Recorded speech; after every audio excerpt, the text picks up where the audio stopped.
Hey guys, this is Comic Uno, and today I'm doing a review for The Legend of Korra, Season 2, Episode 8, I want to say. I don't know if that's right, whoever's in the title, and it's called The Guide. So what happened in this episode? We had a week break from last week, and now we're back on track, and I think it's going to be smooth sailing from here. We're going to have episodes every week, and some episodes are going to have hour episodes, so we'll see how that works. It's definitely getting towards the end of the season. We can tell as story is starting to progress here. So in this episode, we get to see Korra goes back to Tenzin after her little trip with Juan from the last hour special, actually. And she goes back saying, you know, I want help to get in the spirit world. After I saw all of this, I need to stop the civil war. So throughout the whole episode, we get to see Tenzin is very frustrated because he can't go into the spirit world. And Korra's like, oh, of course he's probably been in the spirit world. Everyone thinks that, but he hasn't. But the person who does have a connection to the spirits is Jinora, you know, the eldest daughter. So we get to see that Tenzin, again, wants to be that person. He's trained for this all his life. His father put so much pressure on him to go to the spirit world, do this. It's like his destiny. And now Jinora, who had no training at all, is going with Korra to the spirit world. And that's how this episode ends, actually. And Tenzin accepts it because it's his daughter, but he was very pressured for himself to do it, you know, to go to the spirit world, and that's really a tension throughout the whole episode. Then we have a Mako, Asami, Bolin story. Not a big one. Asami and Mako are together again, and I'll talk about that. And then Bolin's comedic relief. We didn't even really see that many great parts here, and I didn't love Bolin's scenes here. It was just very forced comedic relief, I thought, you know. I don't love him as, not, you know, it was funny for the first time, him being Namatuk, or whatever his name is. But after a while, it's just like, I want my real Bolin back. I don't want him as this actor anymore. But yes, Varric is pretty much evil. We think he is, and Mako as this lead that he is. And it seems like the Triple Triad, who are part of these gangsters from what we saw in Season 1 also, that Sami and Mako teamed up with, betrayed Mako, and now Mako's going to jail, and it seems like this is all Varric's plan. So that's what happens in this episode. We also get a little Unalaq. He is teaming up with pretty much the Dark Spirit, the big Dark Spirit, and we're going to see a big confrontation with Korra, and I think it'll be in the spirit world, at least how this episode did end. I think it will be in the spirit world, this big confrontation. I like this episode, I guess. I like the directions going, at least, you know, with most characters. I like Korra's direction, at least, because I think Korra's the best with Tenzin, and I'm glad after this whole trip, almost her death, she has noticed that she needs Tenzin, and she's been a bitch, and I'm glad that she's like, you know, I'm kind of sorry that I was a bitch to you, and I just want to make everything better, and I like that their relationship is starting to be repaired, and I think that's when the show is at its best, is with Tenzin and Korra. So I really liked Korra's direction in this episode, because I think she became a little bit more of a likable character after her journey with the beginnings. I liked Korra's, maybe because I've been loving Tenzin's story a lot. I think that's why I liked Korra's story a lot here also.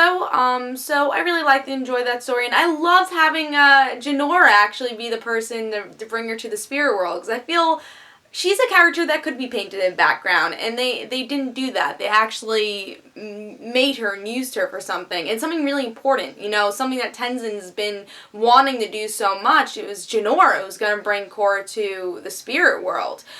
So I really liked that spin on this episode. So that portion, you know, it wasn't great, but I really liked the direction they're going with that.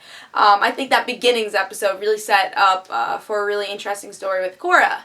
The bad part, I would say, probably was Mako's story. I like Mako. I really do like Mako, but his love life, he's got to get it straight. Because all of the reasons a lot of people don't like Mako is for breaking up with Asami. And now I feel like the writer's like, oh, well, people got angry about that. It's probably because they love Asami and Mako. No, it's the way he broke up with Asami.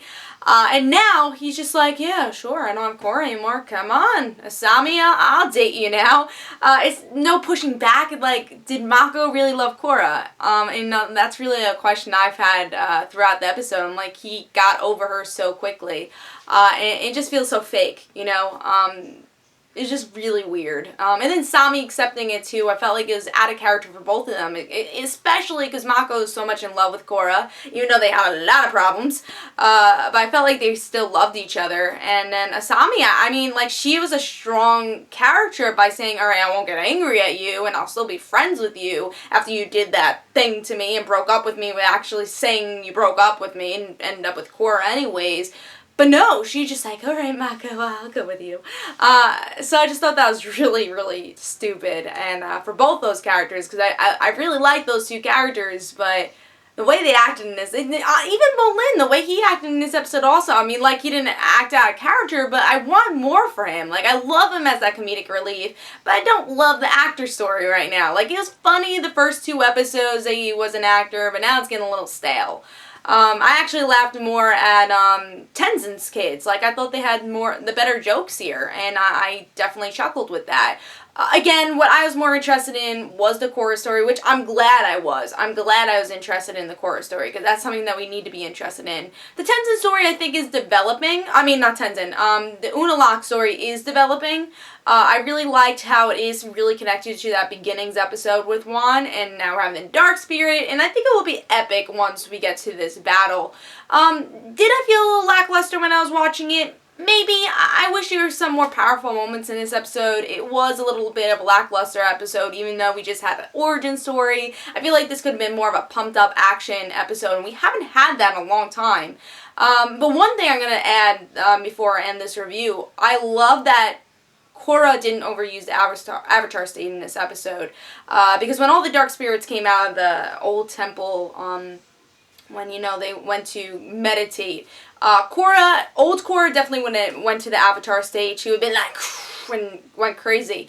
But she was really smart, and she used her water bending, and then she did other stuff. But it wasn't the Avatar state. It was using that spirit's power. So I like that she's learning now. And I think the reason she used the Avatar state so much is that she didn't really know about it. And I think that travel with Juan, and at least seeing Juan, really helped her to develop more of her spirit side and show, oh, the Avatar state is no joke. So I really like that she didn't use it here. The only time she used it was to go to the spirit world, which obviously you have to use it. I'm very excited to see the Juan and Korra interaction. I think that's going to happen next episode because she is in the spirit world. Very excited for that. Looking forward to Korra's story. Mako and Asami, very disappointed with that. Unalaq was a little underwhelming, but glad to see where it's going. So a little underwhelming, but hopefully we get, like, I just want the action-packed episode. Like, think about that episode when Lin, went into, you know, the pro bending stage, and like there's all metal bending. Like, I want a scene like that, and I don't feel like we've had that epicness at all in season 2, and there's a lot of that in season 1, that epicness, like edge of your seat moments, and I feel like we haven't had that yet, and it's almost the end of the season, kinda, halfway, a little more than halfway, so I need some epicness. I want this to be a real, you know, at least conclude as a really good season. But right now it's been a lackluster season. But we'll see what happens. Glad where Korra's going because that's a big improvement for her character. But tell me in the comments below what you thought about this episode, what you liked, what you disliked, and hope you guys enjoyed. Of course, I'll have another review for Legend of Korra next week. And guys, don't forget to follow me on Twitter for Comic Uno and the Right Situations. And don't forget to like my Facebook page. See you guys later.